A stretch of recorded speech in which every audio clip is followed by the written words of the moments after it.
Hello friends, welcome to time pass craft. आज हम बनाएंगे पेपर क्राफ्ट। हम आज पेपर तितली बनाएंगे। देखते रहिए टाइम पास क्राफ्ट। देखते रहिए आर्ट एंड क्राफ्ट।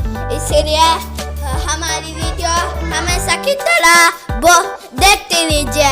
ये तितली हमारे घर में गार्डन में बहुत सारी तितलियाँ आती है। हमारे पास बहुत सारे फूल है, इसलिए देखते रहिए आर्ट एंड क्राफ्ट तितली।